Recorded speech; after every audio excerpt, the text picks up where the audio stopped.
Siang ini kita akan melihat dari Kisah Rasul pasal yang ke-8. Kisah Rasul pasal yang ke-8, ya, ayat 26 sampai ayat yang ke-40. Tapi sebelumnya kita akan berdoa terlebih dahulu. Baik itu mendoakan murid-murid sekolah minggu kita yang akan mengikuti kelas, guru-guru sekolah minggu, serta pemberitaan firman pada pagi hari ini, ya. Mari kita berdoa. Kami bersyukur Bapa, Engkau senantiasa memelihara kami. Engkau senantiasa menyatakan bahwa Engkau adalah Allah yang setia kepada janji, penuh dengan kemurahan dan kasih setia. Kami bersyukur saat ini kembali kami dikaruniakan kesempatan untuk mendengarkan firman. Baik kami yang dewasa ataupun anak-anak kami yang ada di sekolah minggu. Kiranya Engkau boleh pimpin mereka ya Bapa, di dalam iman, di dalam kasih, di dalam kebenaran Tuhan, baik melalui hamba-Mu ataupun guru-guru sekolah minggu yang mengajar. Hingga mereka boleh belajar hidup dalam takut akan Tuhan dan hidup di dalam memuliakan nama Tuhan seumur hidup mereka. Biarlah kebenaran-Mu boleh senantiasa ada di dalam hati kami dan berkuasa untuk membentuk kami untuk makin serupa dengan Kristus. Dalam nama Tuhan Yesus kami berdoa. Amin. Silakan untuk anak-anak sekolah minggu boleh ke kelas.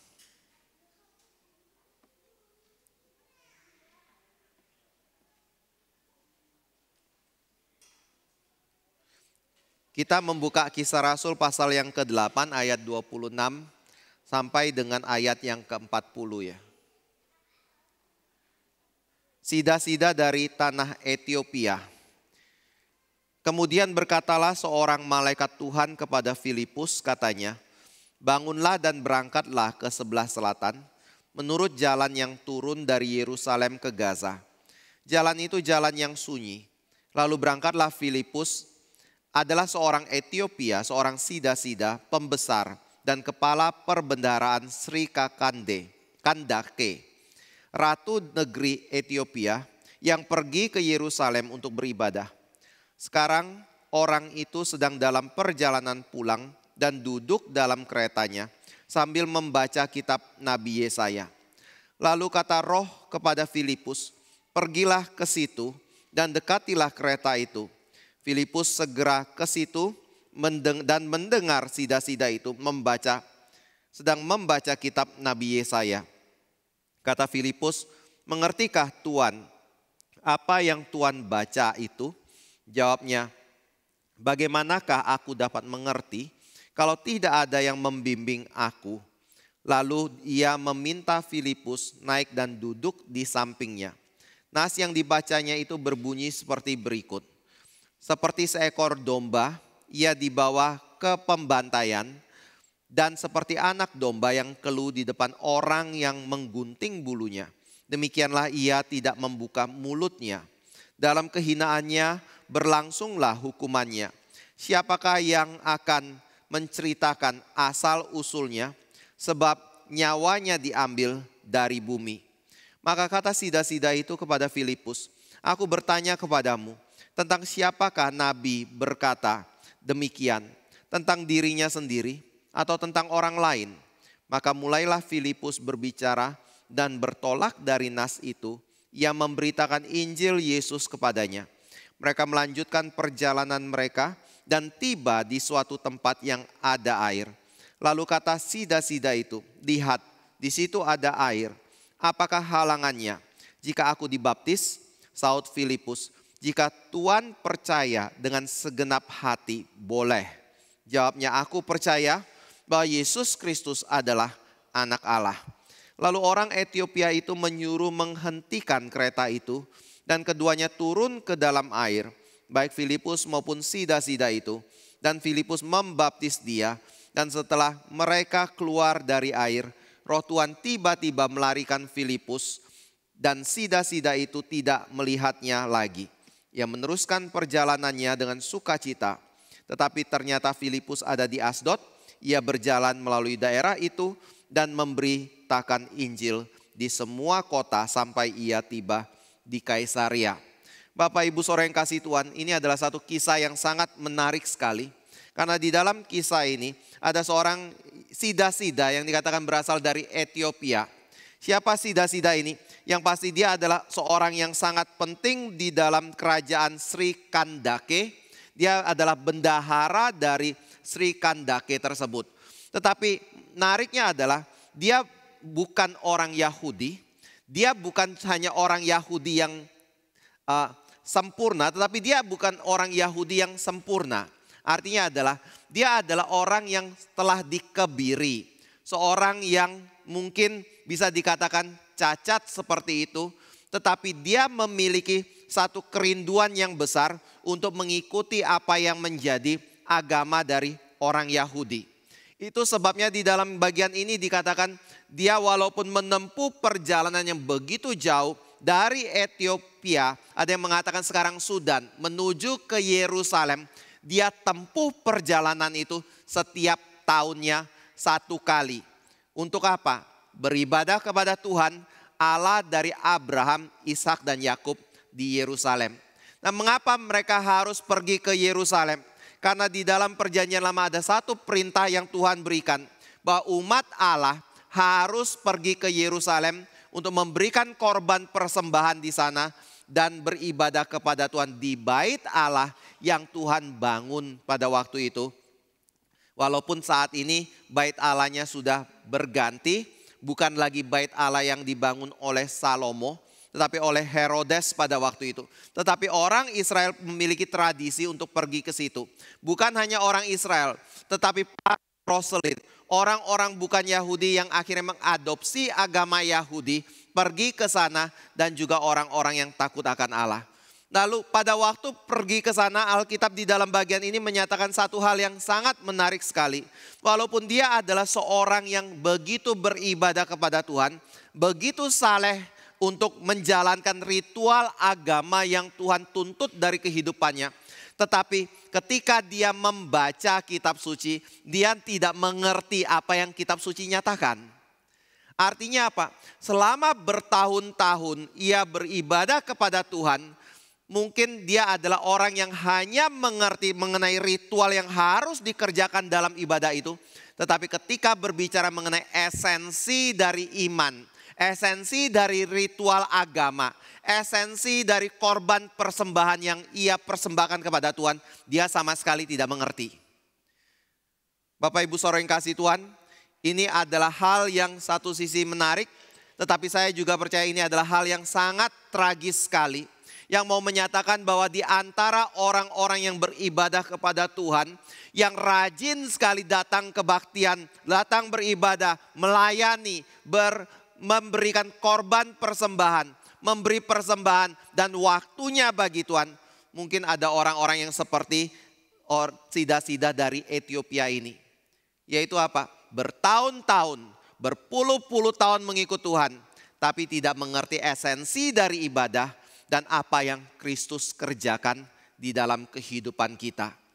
Ini adalah hal yang menyedihkan sekali, tetapi ini adalah satu realita yang sering kali kita temukan dalam gereja. Saya kadang-kadang ketika pada waktu melayani, ada orang yang datang, khususnya mereka yang dari kelompok Kristen yang sebelah itu ya. Taulah ya siapa mereka. Kadang-kadang saya cukup shock. Ini orang yang datang kepada saya berbicara, bukan orang sembarangan di dalam gerejanya. Dia adalah orang yang melayani. Dia memiliki pengikut yang cukup besar seperti itu. Dan pengaruh yang sangat banyak. Dan bahkan mungkin gembala sidang daripada gerejanya ingin mempercayakan pelayanan yang lebih penting dalam kehidupan dia seperti itu. Tapi ketika dia bertemu, dia berkata seperti ini, Pak, saya sama sekali nggak ngerti yang kau bicarakan itu apa. Saya dulu melayani Tuhan. Saya ngomong, bukankah kamu aktif sekali? Benar, saya melayani Tuhan. Saya aktif, tapi masa engkau tidak mengerti mengenai hal-hal yang saya sampaikan ini? Dia cuma jawab, iya, saya nggak mengerti sama sekali. Karena di dalam gereja saya, kami tidak pernah diajarkan apa yang diajarkan oleh gereja Reform. Bapak Ibu saudara yang kasih Tuhan, ini adalah hal yang menakutkan sekali. Mengapa di dalam gereja yang mengklaim diri sebagai milik Tuhan, yang mengklaim mengajarkan firman Tuhan, tetapi jemaatnya, para pelayannya justru tidak mengerti apa yang menjadi esensi dari iman Kristen.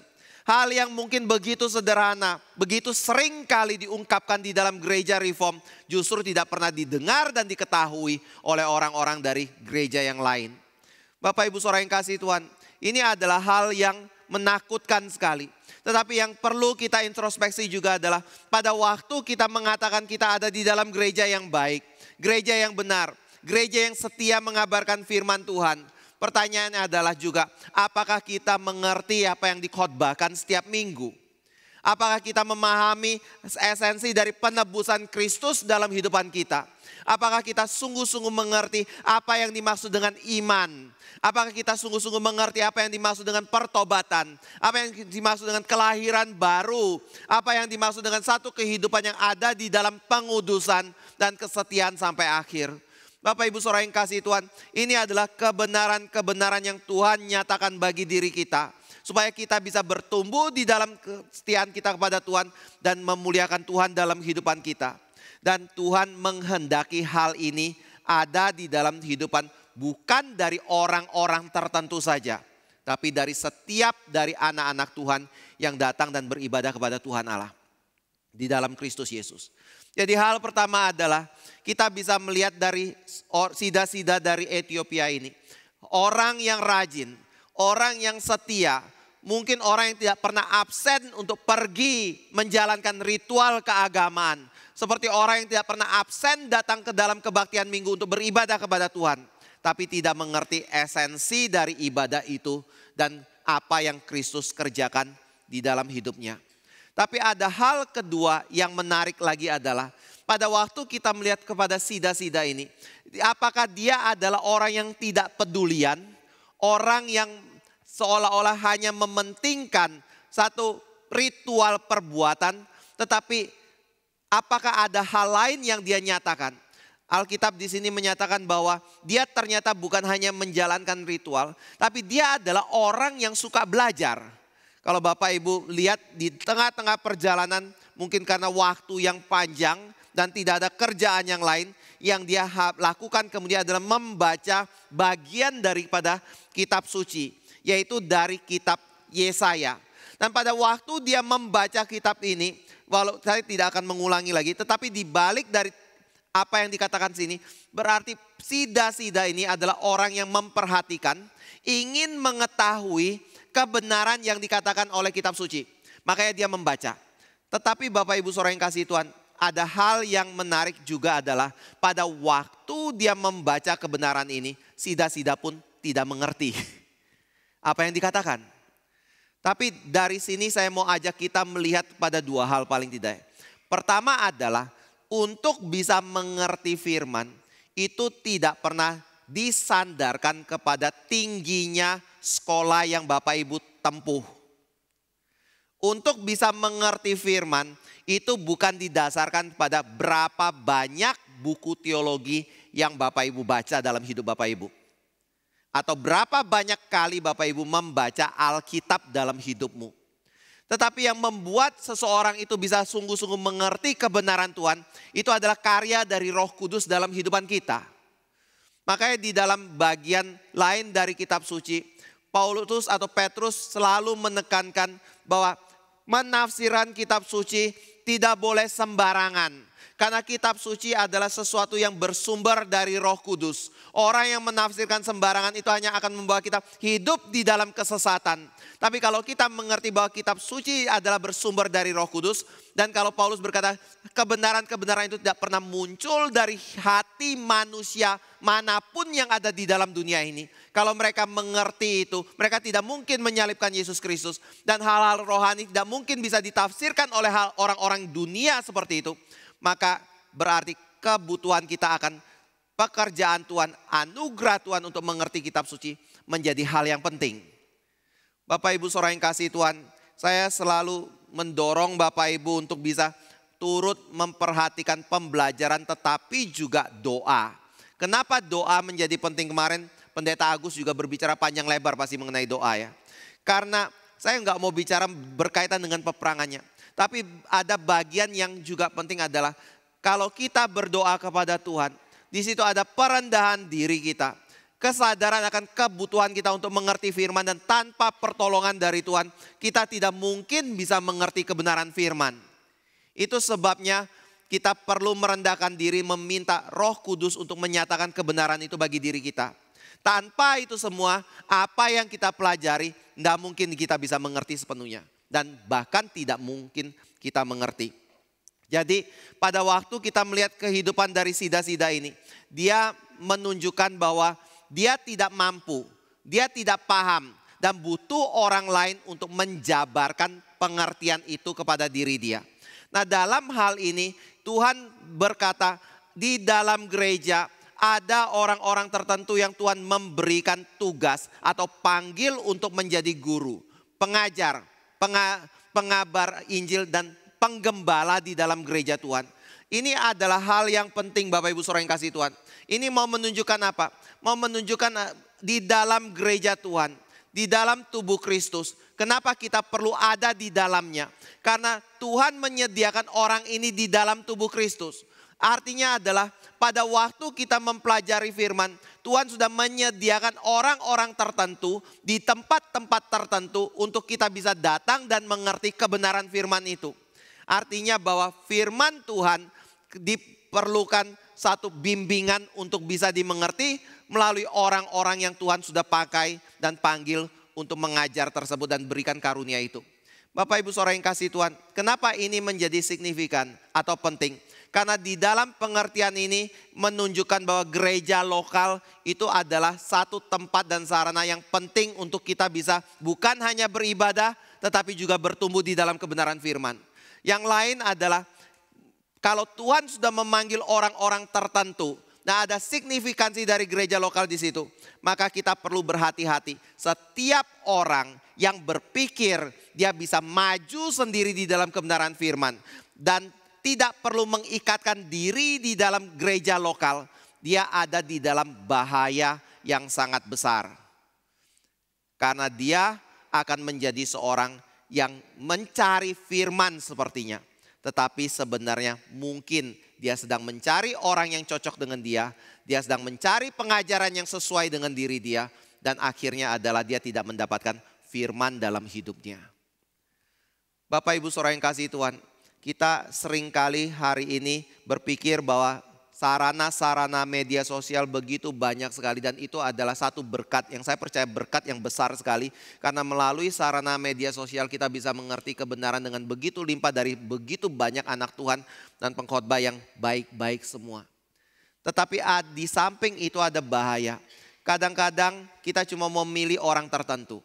Kadang-kadang kita hanya melihat berdasarkan kecocokan karakter dan cara penyampaian. Dan kita tidak terlalu fokus kepada apa yang menjadi esensi dari pengajaran dan kesetiaan kepada kitab suci. Ini yang harus kita hati-hati. Dan Tuhan mungkin bisa mencegah hal itu melalui keberadaan dari gereja lokal, melalui persekutuan yang ada, melalui ada orang tertentu yang Tuhan pakai untuk membimbing kita untuk mengerti kebenaran firman Tuhan. Tapi ada hal yang ketiga berkaitan dengan Sida-Sida ini. Pada waktu ada Filipus yang Tuhan panggil untuk membimbing dia. Di sini kita juga diajak untuk melihat satu prinsip. Setiap anak Tuhan pasti punya kerinduan untuk mengerti firman. Setiap anak Tuhan tidak mungkin akan mengatakan cukup, saya cukup, tidak perlu lagi mengerti dan memperdalam apa yang diajarkan oleh kitab suci. Saya cukup mengerti Yesus Tuhan dan Juru Selamat. Saya cukup mengerti minggu adalah hari beribadah. Saya cukup untuk mendengarkan khotbah yang disampaikan di dalam gereja setiap minggunya. Bapak Ibu Saudara yang kasih Tuhan, Sida-Sida ini memang tidak mengerti. Tapi ketika dia tidak mengerti, dia tidak menjadikan ketidakmengertiannya untuk menerobos lebih jauh dan mencari tahu kebenaran itu. Pada waktu dia mendapatkan kesempatan dari seorang bernama Filipus yang Tuhan kirim untuk membimbing dia, dia langsung gunakan kesempatan itu untuk mengerti firman lebih jauh. Jadi pada waktu kita berbicara mengenai apa yang menjadi ciri dari anak Tuhan, apa yang menjadi tanda dari seorang yang betul-betul beriman di dalam Kristus. Salah satunya adalah ada kerinduan untuk belajar, tetapi ada kerinduan untuk mengejar pengertian sampai mengerti apa yang Tuhan nyatakan kepada kita. Melalui siapa? Orang-orang yang Tuhan pakai untuk membimbing dan mengembalakan kita di dalam gerejanya. Bapak Ibu Saudara yang kasih Tuhan, ketika berbicara mengenai hal ini, saya bukan bermaksud untuk berkata bahwa saya sepenuhnya bergantung dengan orang tertentu. Karena Alkitab juga berkata bahwa ada Roh Kudus yang Tuhan berikan di dalam diri semua orang percaya. Roh Kudus yang akan menolong kita, membimbing kita masuk ke dalam kebenaran. Tetapi di balik perkataan itu ada hal yang penting. Tetap belajar firman adalah hal yang tidak boleh diabaikan. Intinya adalah anak Tuhan seperti yang Yesus katakan akan memiliki rasa haus dan lapar akan kebenaran. Dan setiap anak Tuhan yang memiliki rasa lapar dan haus akan kebenaran pasti akan mendapatkan jawaban dan kepuasan di dalamnya. Bahkan Yesus berkata mereka adalah orang yang berbahagia. Nah, di sisi lain Bapak Ibu juga bisa melihat pada waktu Filipus ini dan sida-sida ini setelah sampai kepada pengajaran itu. Dan Filipus membimbing sida-sida ini untuk melihat kepada hal yang penting berkaitan dengan kerohanian yang dia miliki. Yaitu apa? Yaitu kesadaran akan dosa dan kebutuhan akan seorang juru selamat dalam hidupnya. Maka sida-sida ini kemudian berkata, apa yang menghalangi diri saya untuk dibaptis?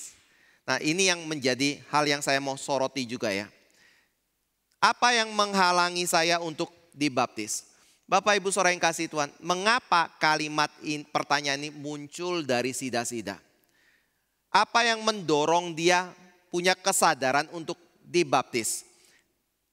Saya nggak tahu Filipus mengajarkan itu atau tidak. Kita juga nggak tahu karena di dalam Kisah Rasul pasal 8 tidak dikatakan seperti itu. Tapi mungkin juga dia mendengar Filipus mengajar itu. Tapi mungkin juga dia mungkin melihat kehidupan dari orang-orang Kristen yang menerima baptisan dalam hidupnya. Sehingga dia kemudian meminta untuk dirinya dibaptis. Tapi yang kita ingin lihat adalah bukan berdasarkan pengalaman itu dan kemungkinan-kemungkinan itu. Pertanyaan, apa yang membuat saya harus dibaptis? Itu menjadi pertanyaan yang penting. Dan kitab suci memberikan kita pengertian ini.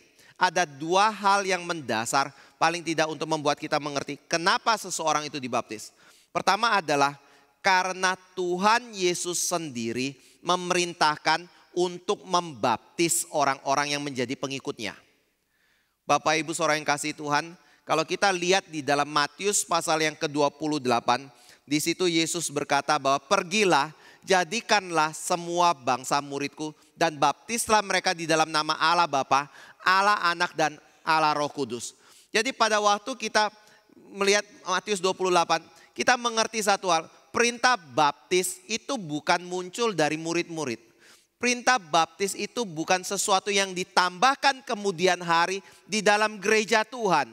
Perintah baptis itu adalah satu perintah yang keluar dari mulut Yesus Kristus sendiri. Nah, kalau ini adalah satu perintah yang keluar dari mulut Yesus Kristus sendiri, maka setiap orang yang mengakui Yesus juru selamat dan setiap orang yang mengakui dia adalah Tuhan di dalam kehidupannya pasti akan menundukkan diri di bawah perintah Tuhan. Yakobus menggunakan istilah iman tanpa perbuatan pada hakikatnya mati. Kalau Petrus mengajarkan simplisitas di dalam iman kita kepada Tuhan. Maksudnya apa simplisitas? Kalau Tuhan berbicara, ya apa? Lakukan. Kalau Tuhan memerintah, ya taati. Kalau Tuhan menyampaikan kebenaran, pikir 1001 alasan bukan? Jawabnya tidak. Tetapi apa yang dikatakan Tuhan, langsung lakukan. Nah, ini juga menjadi satu hal yang menarik ya. Di Jogja ada orang yang ngomong kayak gini dalam grup. Aduh, saya itu ya Kalau mau hadir di dalam PA dan doa, susah sekali. Pergumulannya berat sekali. Kadang-kadang datang, kadang-kadang enggak.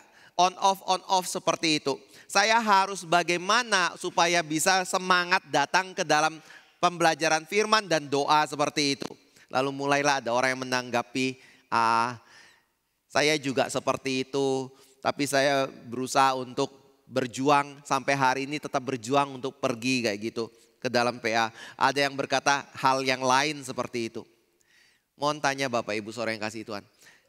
Apa motif yang paling kuat untuk mendorong kita ikut PA dan doa? Kasih Kristus. Mungkin.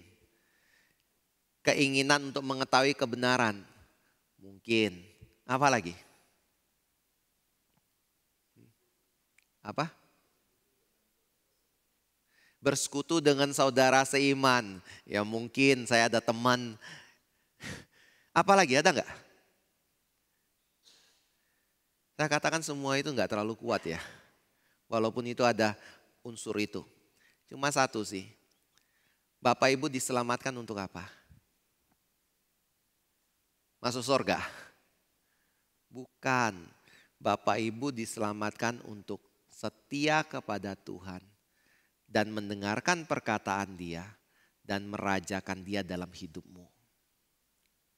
Itu tujuan paling penting. Jadi kalau Tuhan menyelamatkan saya dari kehidupan berdosa. Hidup berdosa itu artinya apa? Hidup tidak dalam ketaatan. Hidup melawan Tuhan. Hidup yang ada di dalam satu kehidupan yang jauh dari kehendak Tuhan. Lalu saya dibawa untuk masuk ke dalam kerajaannya dengan cara Tuhan melepaskan saya dari dosa dan belenggu iblis itu. Maksudnya saya diselamatkan, Yesus menjadi juru selamat saya. Sekarang saya ada di dalam kerajaan Allah. Lalu apa yang menjadi ciri dari orang kerajaan Allah? Masih bergumul jatuh bangun seperti itu.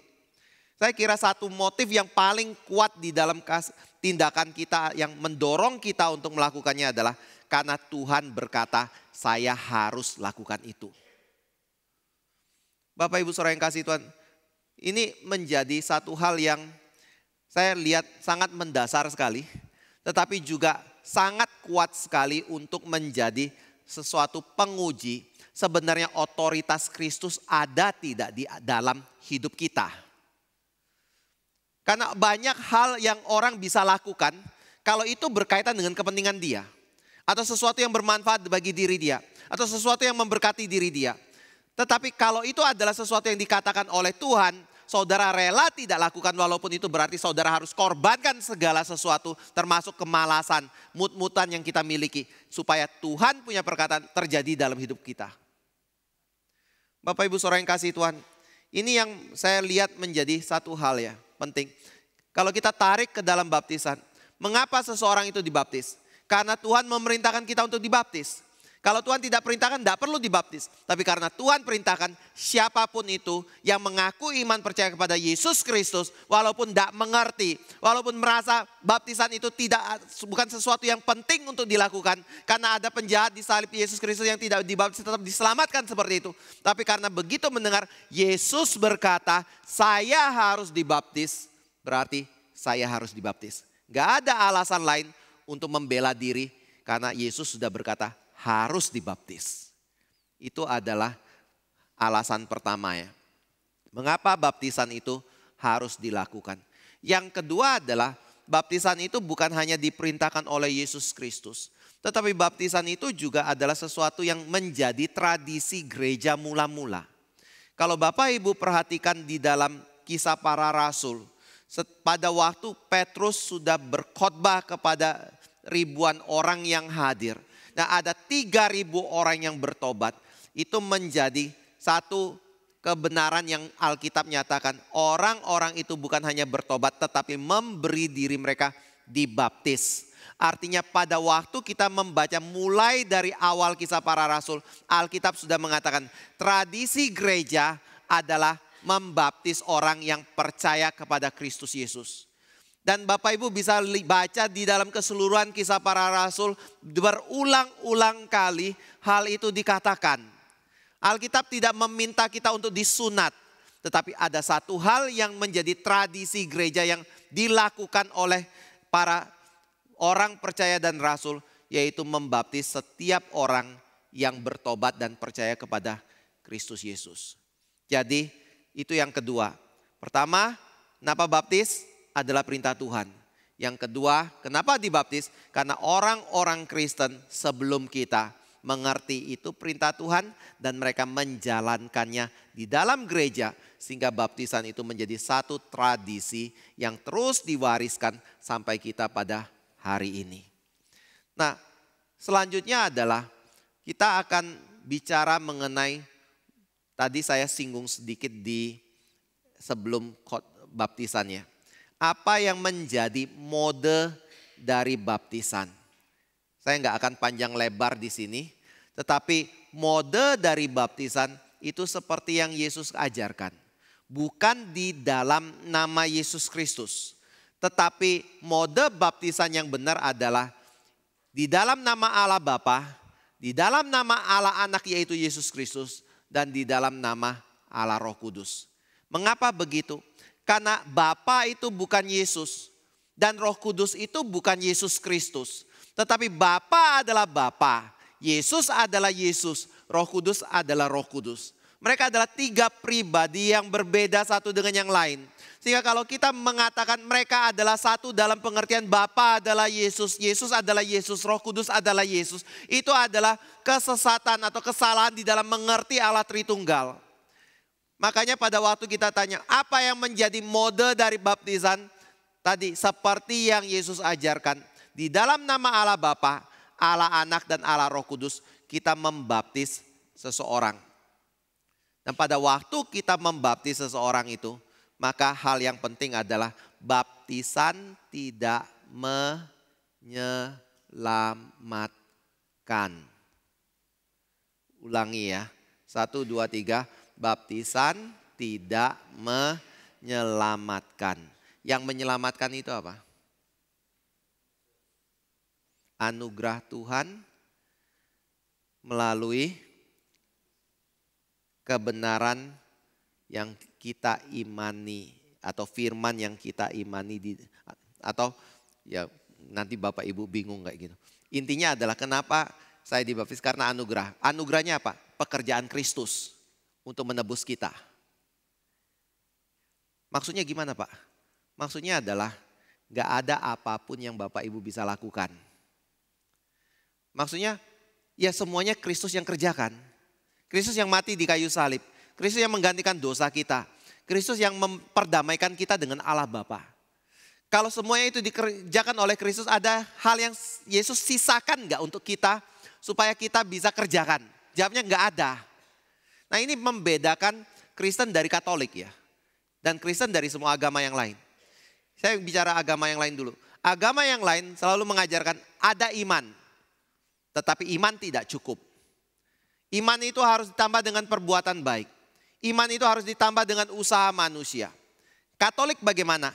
Katolik juga ngomong harus dengan iman. Tetapi iman itu cukup enggak? Iman kepada Kristus tidak cukup. Harus ditambah dengan apa? Sakramen. Dan ada 7 sakramen yang harus mereka jalankan. Harus disertai dengan perbuatan yang sesuai dengan apa yang menjadi kebenaran. Tetapi hanya iman Kristen, nah Alkitab yang mengajarkan pada waktu kita percaya kepada Kristus, apa yang menjadi dasar keselamatan kita, yaitu apa yang Kristus kerjakan bagi diri kita. Gak ada sangkut pautnya sama perasaan kita, gak ada sangkut pautnya dengan apa yang kita alami dalam hidup kita, dan tidak ada sangkut pautnya dengan mungkin penglihatan-penglihatan yang kita lakukan dalam hidupan kita. Tetapi yang benar adalah saya berpegang pada kebenaran firman yang mengatakan Yesus sudah mati bagi kita untuk menebus kita dari dosa. Itu yang menjadi esensi ya, dasar dari seseorang itu diselamatkan. Ya memang kalau Bapak Ibu mau tarik lebih lanjut, semua orang yang diselamatkan mengalami pengalaman penebusan dari Yesus Kristus. Tetapi yang penting adalah apakah kita percaya Yesus sudah mengerjakan dengan tuntas semua itu di atas kayu salib pada waktu dia inkarnasi menjadi manusia. Itu yang menyelamatkan kita. Dan kebenaran itu kita terima dari kitab suci. Ini yang dikatakan dalam 1 Korintus 15. Hal yang paling berharga sudah saya sampaikan, bahwa Yesus mati bagi dosa kita, dikuburkan, hari ketiga bangkit dari kematian, dan semua itu adalah kebenaran yang sesuai dengan kitab suci. Jadi Bapak Ibu Saudara yang kasih Tuhan, pada waktu kita melihat kepada sakramen baptisan, maka sakramen baptisan itu penting tidak? Penting. Karena apa? Tuhan perintahkan. Tradisi gereja menjalankannya. Tetapi ada satu hal, sakramen itu menjadi penting bukan karena sakramen itu menyelamatkan. Sakramen tidak menjadi berfungsi apapun dalam hidup kita kalau kita tidak memiliki anugerah Tuhan dan iman kepada Kristus Yesus. Ini yang esensinya. Lalu hal berikutnya mungkin karena waktu saya stop aja di poin terakhir ini ya. Pada waktu kita membaptis, apa yang menjadi sarana yang digunakan? Yaitu air kan. Tetapi pada waktu kita berbicara keabsahan dari baptisan itu. Baptisan keabsahan itu tidak pernah ditentukan dari jumlah banyaknya air yang digunakan. Ada orang ngomong, oh airnya paling tidak bisa menenggelamkan kita. Baru sah dibaptis. Oh airnya gak perlu sampai bisa menenggelamkan kita. Tapi rasa 1 tetes, 2 tetes itu cukup untuk bisa membasuh diri kita. Ya bisa juga. Sarannya tetap air, tetapi jumlah air itu tidak menentukan keabsahan dari baptisan itu. Kenapa?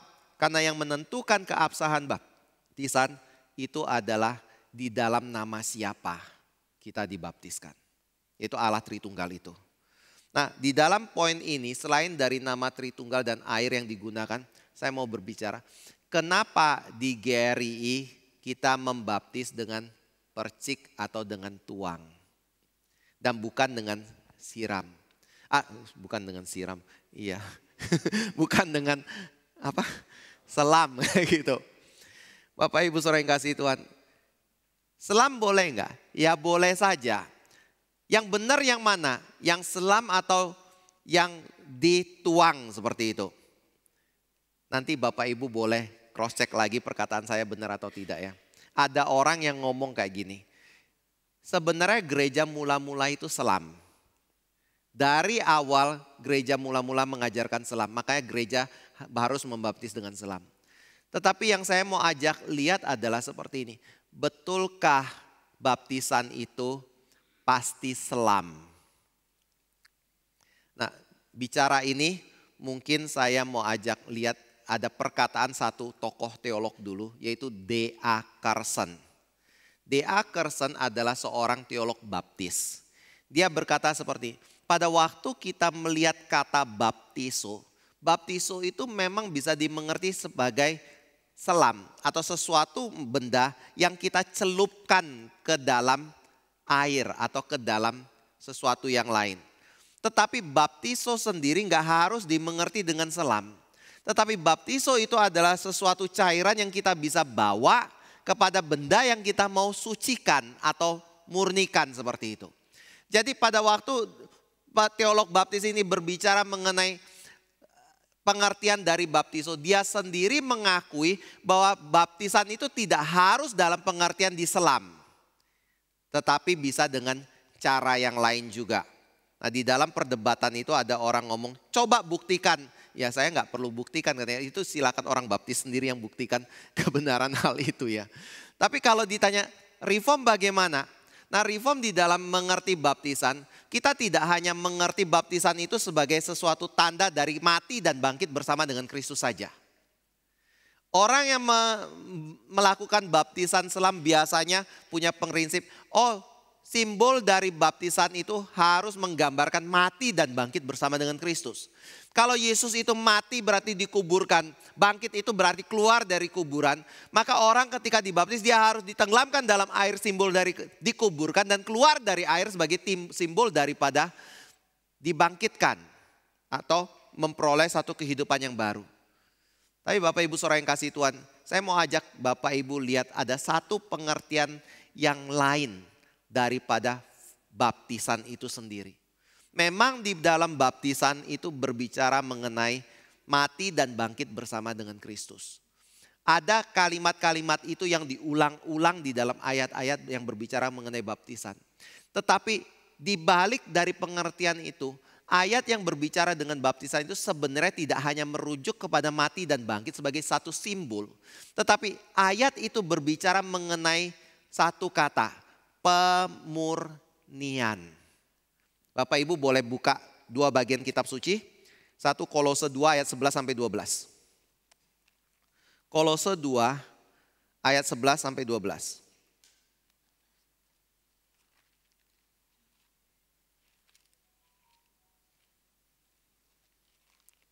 Kolose setelah Filipi ya.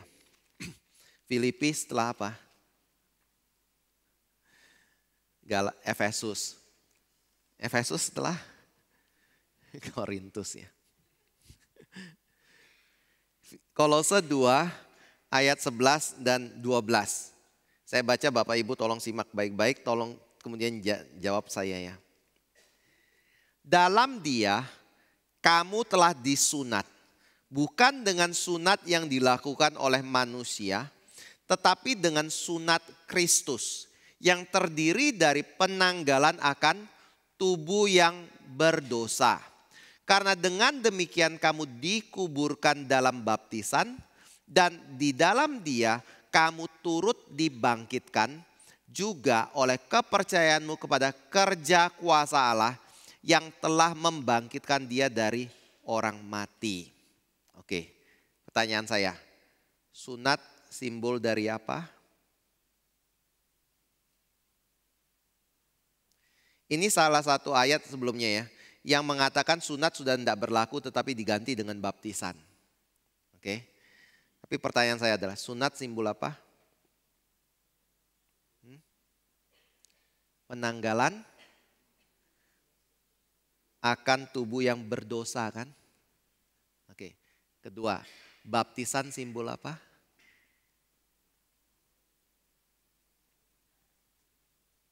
Baptisan simbol apa? Dikubur dan bangkit bersama Kristus. Ingat loh, itu koma loh ayat 11 sampai 12. Bukan berbicara sesuatu yang lain loh. Maksudnya mati dan bangkit bersama Kristus itu artinya apa?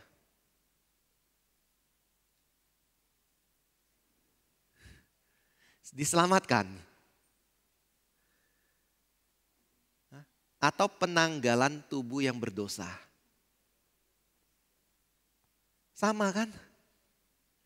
Jadi pada waktu kita bicara sunat, sunat itu simbol dari pemurnian hati. Kalau bicara baptisan itu apa?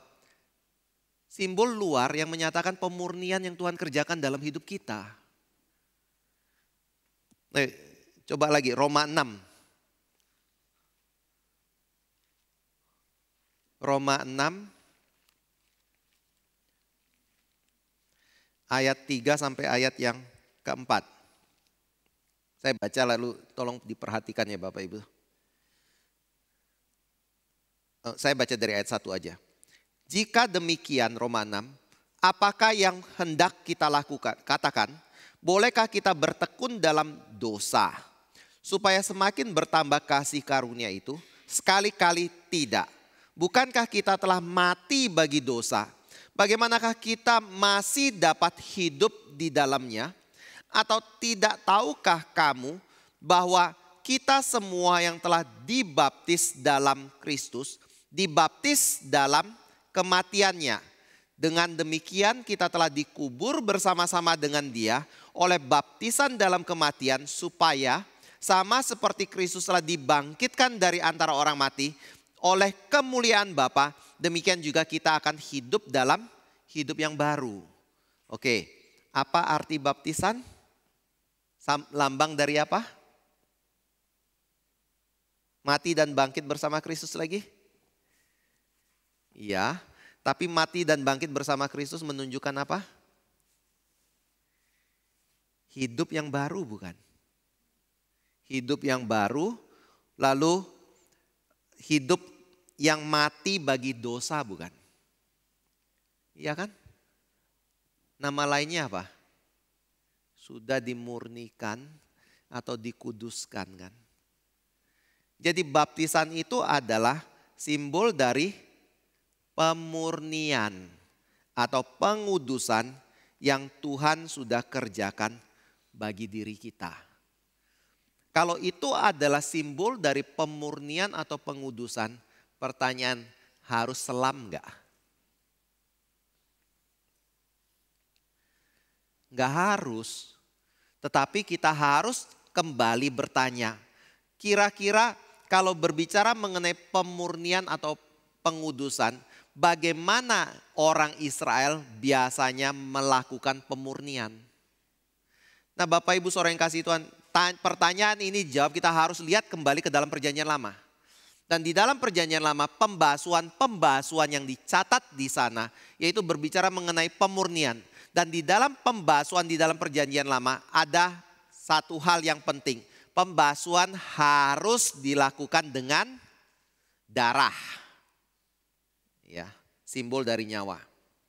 Tapi pertanyaan kedua adalah caranya bagaimana darah itu diapakan untuk seseorang itu bisa membasuh satu objek tertentu untuk dikuduskan dan dipergunakan untuk Tuhan. Ini baskom darah, saya bawa cangkir, cemplungkan ke dalam baskom, lalu keluarkan gitu. Lalu imam kalau mau dikuduskan sebelum melayani, dia harus termasuk ke dalam 10 liter atau kedikitan ya 10 liter ya. Berapa? Pokoknya darah sebanyak tubuh dia begitu. Baru dia keluar kembali dan dia layak untuk melayani Tuhan seperti itu. Alkitab bilang tidak kan. Semua pembasuhan walaupun menggunakan pembasuhan di dalam perjanjian lama. Ketika berbicara dengan menggunakan darah mereka selalu menggunakan hisop. Dicelupkan ke dalam darah, lalu hisop itu yang dipercikan kepada orang atau benda yang akan dibasuh. Itu cara pembasuhan orang perjanjian lama. Jadi kalau kita mau bicara tentang konsistensi, tentang pengertian pembasuhan, kok dari perjanjian lama yang cara selalu penyucian dan pemurnian itu dengan percik seperti itu, tiba-tiba di dalam perjanjian baru jadi selam. Siapa yang ngajarin selam? Yohanes Pembaptis. Bagus.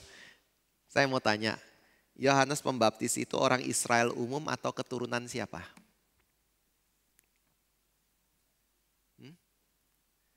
Keturunan imam bukan? Dia keturunan imam kan? Lalu saya mau tanya lagi, imam kalau membasuh dan membersihkan caranya bagaimana? Kemungkinan besar memercik. Kalau dia adalah Yohanes Pembaptis. Jadi kalau kita mau bicara tentang konsistensi ya. Dari praktek pembasuhan. Sebenarnya percik itu lebih alkitabiah dan lebih setia. Pertama ya. Kedua adalah baptisan itu menyimbolkan apa? Ya, yang selalu dikutip adalah mati dan bangkit bersama dengan Kristus. Tapi ada aspek lain enggak dari baptisan itu pengertiannya? Yaitu selain dari pemurnian menggambarkan apa? Roh Kudus turun atasmu. Nah Bapak Ibu saudara yang kasih Tuhan, mana yang lebih setia untuk menggambarkan Roh Kudus turun ke atas kita? Yang diselam atau yang dipercik? Halo? Yang diselam atau yang dipercik? Ya dipercik. Karena Roh Kudus itu turun dari atas ke bawah. Jadi pada waktu kita berbicara mengenai baptisan, saya nggak usah panjang lebar lagi lah ya. Bapak Ibu bisa cross check sendiri kata baptiso, bapto seperti itu. Bapak Ibu boleh bandingkan dengan Ibrani 9 ayat 9 dan 10 juga di situ. Lalu lihat pengertian pembasuhan itu seperti apa di dalam perjanjian lama dan semuanya. Maka intinya adalah baptisan yang lebih setia itu adalah melalui percik, bukan melalui selam. Tetapi karena kita nggak mau berdebat gitu, dan kita harus mengasihi saudara kita yang berbeda dengan diri kita tetapi masih dalam jalur yang benar, kebenaran firman, maka kita menerima mereka yang dibaptis selam. Kita berkata baptisan itu yang penting bukan modenya, tetapi bukan modenya, tetapi formulanya itu yang benar. Jadi dia mau diselam dalam nama Allah Tritunggal, itu sah. Dia mau dipercik dalam nama Allah Tritunggal, itu sah. Dia mau diselam dalam nama Allah yang tunggal, enggak sah. Dia mau dipercik dalam nama Allah yang tunggal, enggak sah. Jadi jangan terpancing dengan orang yang mengatakan, kamu sudah selam belum? Sudah baptis belum? Sudah. Baptis apa? Selam atau percik?